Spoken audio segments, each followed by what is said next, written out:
Hai, Assalamualaikum dan salam sejahtera.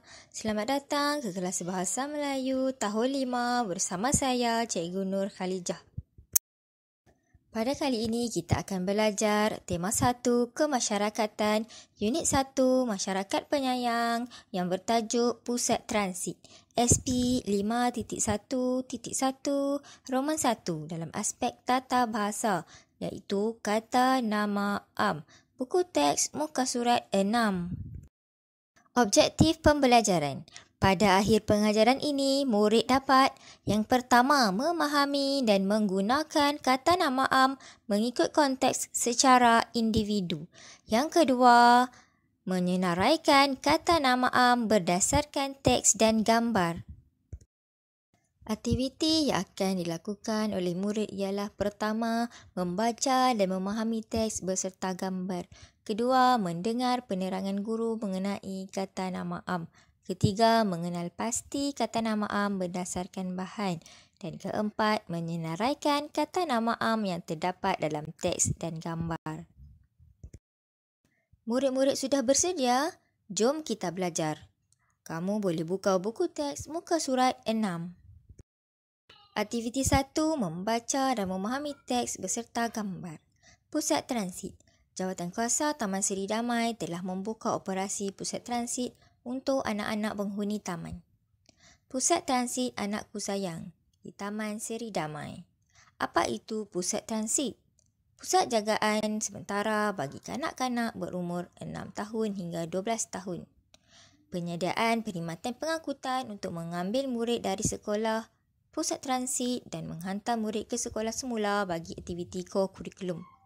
Program komuniti prihatin ini membantu ibu bapa yang bekerja untuk mengurus anak selepas sesi persekolahan.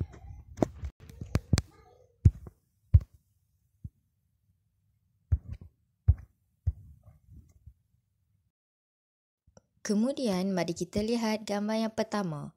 Sofia menaiki van sekolah ke pusat transit.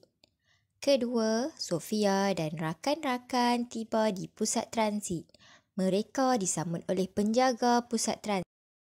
Ketiga, setelah mandi dan menukar pakaian, Sofia dan rakan-rakan makan tengah hari. Keempat, pemandu van sekolah menghantar Sofia dan rakan-rakan ke sekolah untuk aktiviti kurikulum.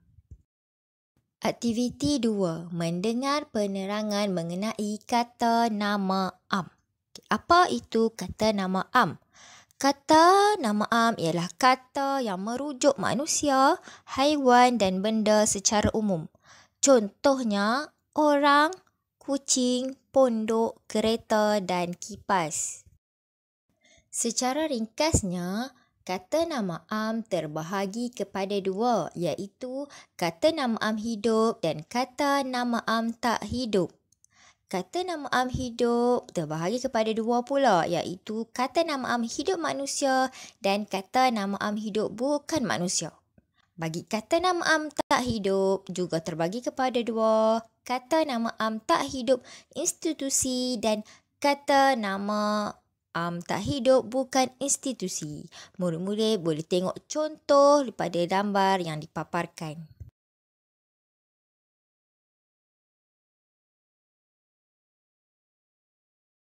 Kita teruskan kepada aktiviti 3 iaitu mengenal pasti kata nama am berdasarkan bahan. Mari kita lihat semula petikan. Pertama, kata nama am pusat transit. Kedua, penghuni taman.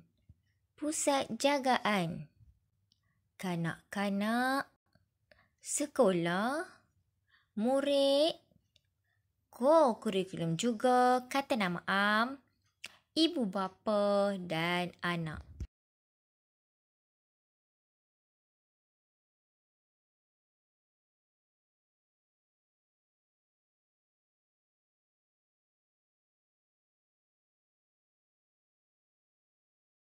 Antara kata nama am yang terdapat dalam grafik 1 ialah van, motosikal, kucing, burung.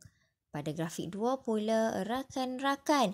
penjaga pusat transit dan pintu. Ada banyak lagi kata nama am yang terdapat dalam gambar ini.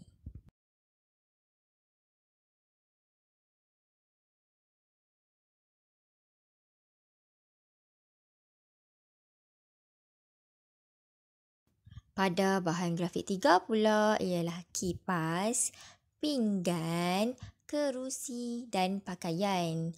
Bahan grafik 4 pula pemandu dan sekolah. Terdapat banyak lagi kata nama am yang terdapat dalam bahan grafik ini. Akhir sekali, aktiviti yang keempat iaitu murid perlu menyenaraikan kata nama am yang terdapat dalam petikan dan gambar. Bagi menyelesaikan aktiviti ini, murid perlu menjawab soalan di aplikasi Google Form. Selamat menjawab soalan. Tamat sudah pembelajaran kita pada kali ini. Terima kasih dan jumpa lagi.